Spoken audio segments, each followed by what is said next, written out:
This meeting is being recorded.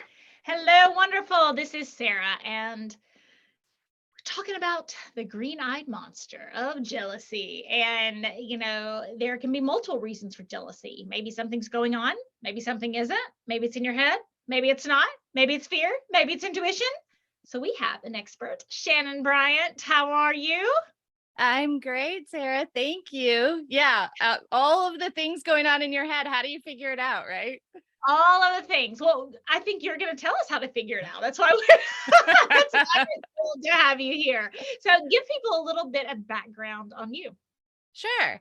Well, I'm a certified life coach, and I grew up. I had a very tumultuous childhood. My father was an alcoholic, so it was a very violent and chaotic environment growing up, which certainly led to some behavioral challenges that I had to overcome as an adult. And one of them was having extreme jealousy in my relationships. And I was speaking to an ACA women's group, Adult Children of Alcoholics, and just telling about what it was like growing up in that environment. And I spoke a little bit about my issues with jealousy and some of the relationships I had been in.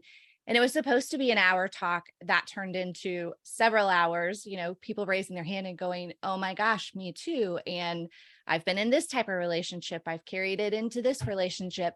So I knew at that point that that's where I needed to really focus and try to serve. Mm-hmm. And it's hard not to bring your past into your present, right? It's I mean, we have our body, the book, Your Body Keeps the Score, muscle memory, like it's where our brains are made to survive, not make us happy. Mm-hmm. Right? Yes. And we get that imprint on our brains from early on. It's all about our experiences and in relationships. Mm-hmm, absolutely. So how do you describe, we were talking previously about kind of two situations with jealousy. Do you want to point those out for us? Sure. So, are you talking about the envy type of jealousy, or am I jealous because something's going on or not? You are the jealousy expert. So you tell us what we need to know. Well, so there are two sort of types of jealousy. One is really more envy, where, as we were talking about, if someone at work gets a promotion or a girlfriend is in a great relationship, and we are a little bit jealous of them and maybe not being kind, that's envy. I want what they have. Okay. Then there's the kind of jealousy that I focus on, and that is where you are afraid that something you love is going to be taken from you, or you're going to be abandoned.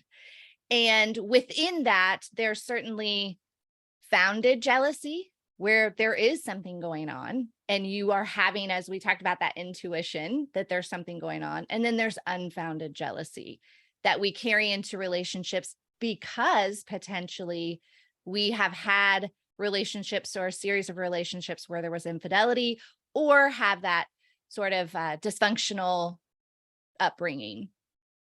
Yeah, because it could just be, is there a relationship between jealousy and kind of just waiting for the other shoe to drop? Well, you can certainly feel like that. And yes, I mean, that is a lot of times how we go in. And again, going back to our brains they're lazy. They just want things simple for us. So if that's what's happened in the past, I've always been cheated on. My partners always lie to me. They always leave me.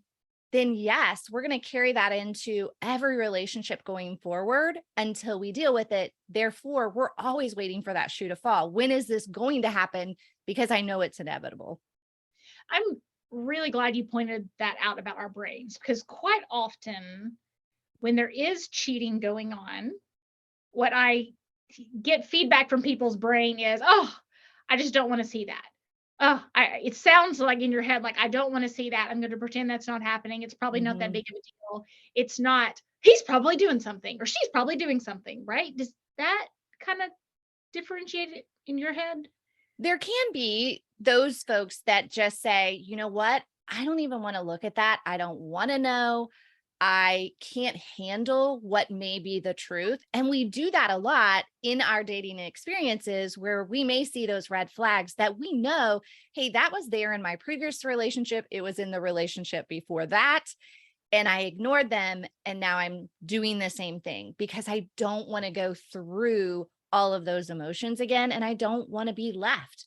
And that's the part certainly where the low self-confidence, low self-esteem, more the low self-esteem comes into play, because we don't feel like we're worthy to have someone that is actually going to be a stand-up, secure partner for us. So sometimes we do let them get away with it.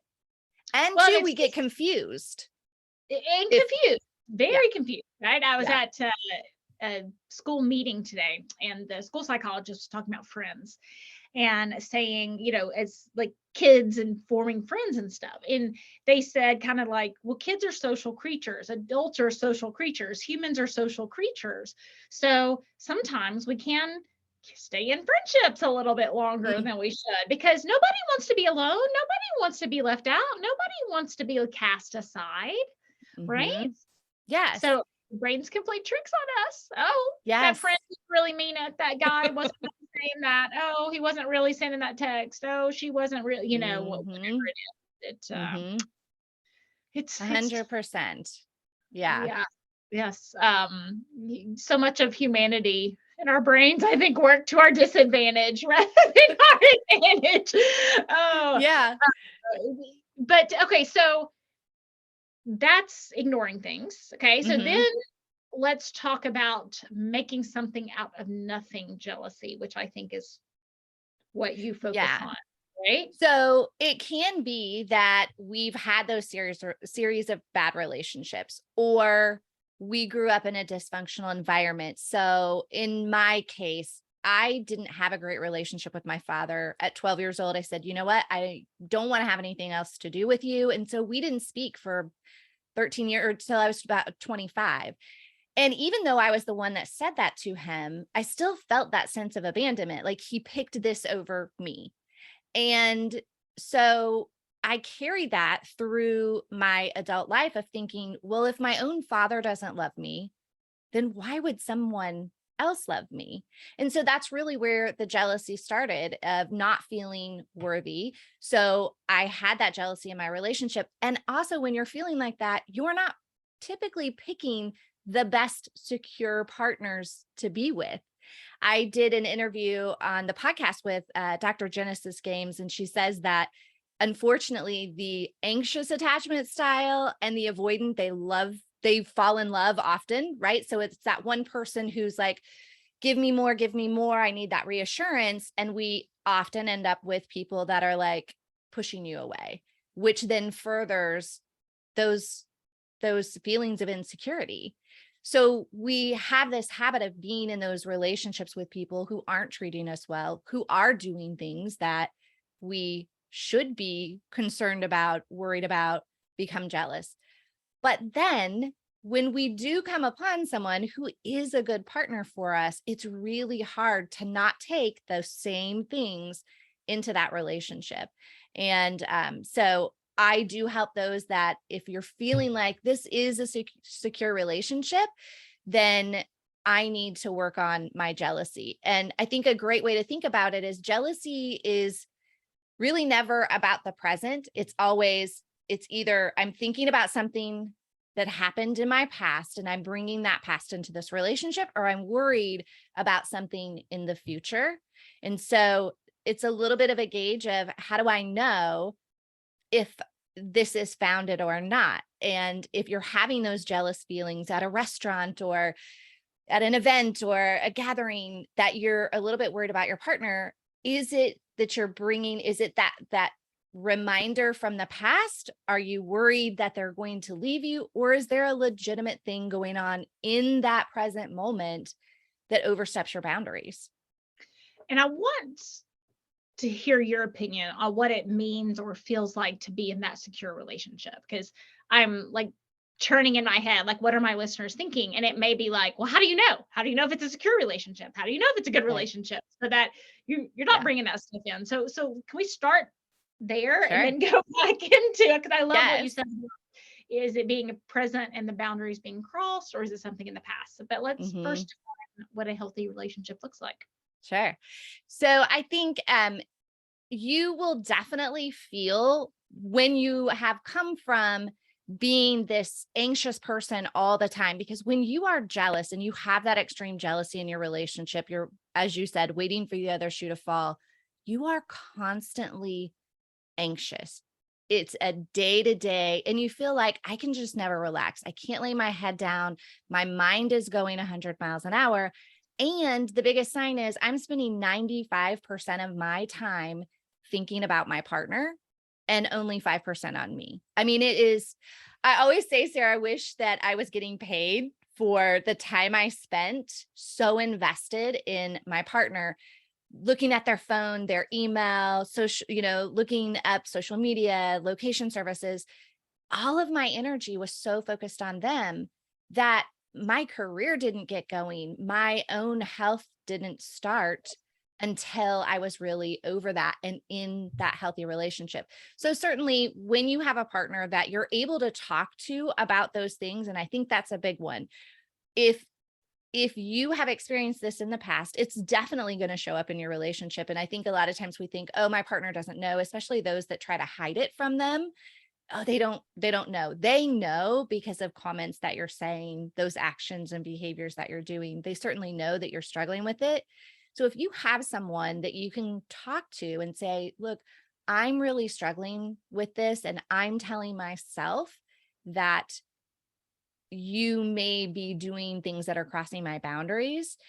If that person is there supporting you, it's a hard thing to hear. And when you are accusing them and you're in kind of that extreme jealous meltdown and you're just accusatory, that's not going to come off well. But if you have someone that you can say, hey, I'm struggling with this, here are the things that I'm going to do, and they support you in that, and they're there for you, that's certainly a sign of a healthy relationship. But I said in the beginning, when I was feeling that extreme jealousy from relationship to relationship, I remember one of my worst days just crying and saying, I just want to be able to lay my head down at night and like feel calm and just go to sleep, like without that worry, without that anxiety, without my mind racing. I just want to go to sleep. And my husband and I were just talking about it a couple months ago that I have just like, that's how I am in my life now. It's calm. Not that things don't come up, it's life, but I'm not in that constant hamster wheel in my mind, and I can lay my head down and go to sleep and that don't have those racing thoughts. I've not heard a toxic relationship versus a healthy relationship described that way. And I really, really like it, because even if it's not jealousy thoughts, it could be codependent thoughts. So, the way I talk about a toxic relationships is one person's thoughts, moods, feelings, money, sexual needs are always more important than the other person's, right? So really looking at that 50-50, right? I talk about a seesaw, or playing by the same set of rules, right? If you take turns, your wants, your needs, the same importance, right? So I really liked that description, because even if I hear you on the 95%, it's jealous thoughts, but if it's 95% like on any thoughts they are like, you are only 5% of your own life. Like, I mean, just really like think about the impact of that. If you were only 5% of your own life. I hope that sounds terrifying, because as you were saying it, I was like, whoa. And quite honestly, in a healthy relationship, it doesn't even feel like 50-50. It feels like I'm 95% of my own life, because it's not that much drama with him. So there's not much to think about in a good way. It's like, and that's really how it should be, right? Because you have to be your whole healthy person to be in a relationship with a whole healthy person. And so, and it gets to that point where it doesn't require, that much attention and concentration. We all have to do stuff to keep a relationship going, but it shouldn't be that it's consuming your thoughts. Right. Great. Yeah. It's kind of like, okay, let me make sure. Well, I just started a load of laundry, before this, right? He had set some stuff out. I was like, oh, he put our laundry out. He must be a sign that he needs some new clothes. Great. Let me do the laundry, and make sure he has what he needs. Not, is he going to be mad at me? Is something wrong? Is he cheating on me? Is right. Like, that's what it looks like. Like, oh, he's he's out of tea. I need to get him some more. Or, Mhm. oh, he wants carrots for dinner. Or, oh, he wants to go to the gym, right? It's like that kind of stuff, not Yeah. When you're more in tune with their emotions than your own, that's a problem. a Mhm. huge problem. Like huge, huge, huge, huge, huge, huge, huge, huge, huge problem.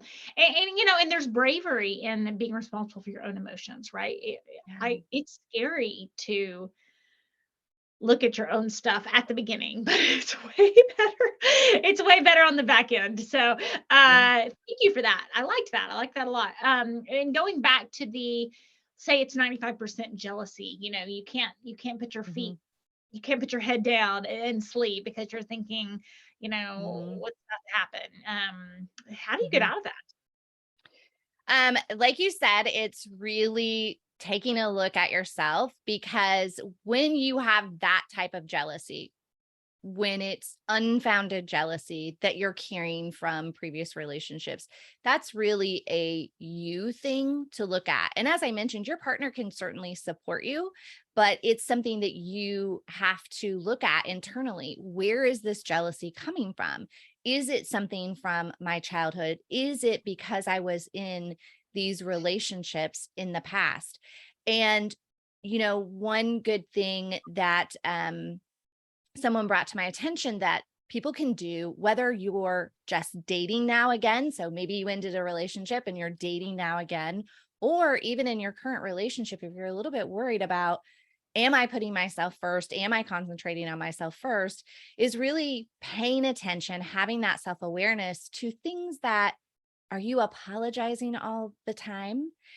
Paying attention. How many times am I apologizing? Or how many times am I allowing them to interrupt me without saying anything? How many times am I putting their emotions and their feelings first before my own? And just really start to pay attention to those things. But definitely getting to, where is this coming from initially, is a great start. And really, there's a shift that needs to happen. So in your mindset and in behaviors, one of the things that, when someone has this extreme jealousy, they're labeling themselves as that. They're identifying, I'm a jealous person. I am always jealous in my relationships. I am insecure. And it's just a part of you right now. And I think that's the biggest thing. We've been talking about the brain a lot, but if you continue to identify yourself as that way, or labeling yourself that way, or I always pick bad people to be in a relationship with, then your brain is going to continue to make that true. And that's just how that works. So kind of shifting that mindset from, it's just a part of me right now. And that kind of helps with having to, or keeping that identity as that type of person. So that's a start. Yeah, and I also want to point out that our body gets used to whatever it's used to, right? So if we're used to being unhappy or used to being angry or used Mm. to being Mhm. happy or joyful or what, our Yeah. body just gets used to feeling a certain way. And then when we feel a different way, we can kind of like shift like back, like, oh no, I'm happy. Oh no, things are going well. Oh no, like, you know, uh, Yeah. whatever it is, right? And Mhm. that's another piece of it. Is it really that something happened? Like, ooh, there was a text on their phone they hid from me. Mhm. Ooh, you know, I left the room and I saw him talking to someone else and like slipping a number to her. Mhm. Ooh, he seems to never come home on Thursdays and then he smells different when he does come home, right? Like that's totally Yeah. different than I'm used to being sad, I'm used to being angry, and I'm looking to find ways back to that emotional home that I'm used Yes. to. Yes. And one of the pieces that I help people with is that being open to. So being open to a new explanation, being open to a new experience, being open to, any of those things, because I love that you touched on that. We get used to, we don't sometimes know any different. And so, looking back years ago at a restaurant and going into it 100%, I'm already identifying the female threats in the restaurant that I know that my boyfriend's going to look at. He's going to check them out. He's going to want to be with them, all of those things that are going on in my head. And the minute he would look in that direction, well, that's it. 100%. That's what happened. I saw it with my own eyes. I heard it with my own ears. No one could have convinced me that that didn't happen. And so a big part of it, whether it's founded jealousy and being open to, hey, I don't have to settle or be with this person that's going to continue to, I don't have to, and be open to that. So open to new explanations and experiences, all of that is super important. Mm-hmm. Well, when you think about the loneliness piece, right? And there is actually somebody else I was talking to today, and they were found out some really terrible things about their parent. Their mom had they had gotten into Berkeley School of Music, and their mom had hidden the acceptance letter, and they were cleaning out the garage like 20 or 30 years later, and like the Oh mom my had, goodness. right? Yeah, this is a conversation I had with someone today. Right? I mean, it's very tragic, I mean, it's tragic, and this person followed it up with saying, and it was a male, and I've been in bad marriages, I've been in this, and it's, I tend to stay too long. Right. Yeah. So because it's lonely, Mm-hmm. it's lonely to leave. There is a loneliness to like, hey, mom, that sucked, and a conflict to that. Hey, wife, you can't do that. There's a conflict to that, right? Yeah. And a conflict if there is certain things happening that are true, and you do need to leave the relationship. How do you manage that loneliness? Oh my gosh, we all know that feeling, right? Of being single or just wanting someone in our lives to share things with, to be with, and to feel like we're getting that love back. We all, as humans, we need that. So it is very important to have, and that does keep us stuck a lot. Part of that is going back to thinking that you're not worth having someone that does care about you. There's almost this sense of scarcity of good people, because again, we've seen over and over and over, this is a bad person, this always happens, so why would I leave this? My mom used to always say, why trade one set of problems for another? I think people get that thought of where at least this, I know what to expect, and I'm not by myself. But it's that fear of not feeling worthy that we think that there's a scarcity of good people for us to be with. So I really try to encourage people to think about it's not a scarcity situation. And yes, it may take a little bit of time, but also during that time of really getting to know yourself. And we all hear that when you're single, that is the best time to really do some me search and and figure things out so that you don't take it into the next relationship. Because if you really look at it, if I go from relationship to relationship to relationship, which is what we do because we don't want to be alone, then I'm 12 years down the road and I'm starting over again instead of figuring out my self-worth, standing by that and knowing, and then finding a relationship that may have taken you a little bit to find, but then that's, a standing relationship for a lifetime. So I understand the piece of I don't want to be alone, but a lot of it does come from not feeling worthy or being afraid that there are not enough people out there for you to find. Yeah, that scarcity mindset. That's great. And thinking too that doing self-work is selfish rather than being self-responsible. And like, I remember when Ben and I started dating, and I said something along the lines of, well, it's not your job to make me happy. It's my job to figure that out. And he goes, what? And like, I've never heard that before. What? I've really never heard that in 10 years of dating. It's probably what locked me on. Here we are. I got the ring, ladies. But But it really is like, it was very early in our dating process. And I was like, what? It's not your job to make me happy. Like happiness is an inside job. And he was so literally confused that I said that. Not that and he was so sweet. He was like, well, yeah, and I need to be nice too. I said, yeah, you need to be nice or I'm not, gonna continue to be, obviously, but thinking about the self-responsibility of happiness rather than it being some type of selfish process, because, a healed and happy person is a gift to those around them, and especially a gift in a relationship, bringing into a relationship, right? And I'm sure, Sarah, you have experienced this. When you are healthy within yourself, it feels less alone. Like you feel less alone when you are happy with yourself and you know your worth and you know where you want to go and you know your boundaries and what you're going to accept and not accept. So I think just having that healthy relationship with yourself makes you feel less alone. Absolutely. Absolutely. From birth to death, you are always stuck with you. It's like, That's right. yeah. Shanenn, this has been great. Will you tell people where they can find out more about you and your work? Yeah, absolutely. So my website is jealousyjunkie.com. So anyone can visit me there. And I also have the Jealousy Junkie podcast. So if anyone is experiencing that in their relationship, I'd love to have you. Awesome. And thank you so much for helping us on our journey to becoming toxic person proof. Thanks, Sarah.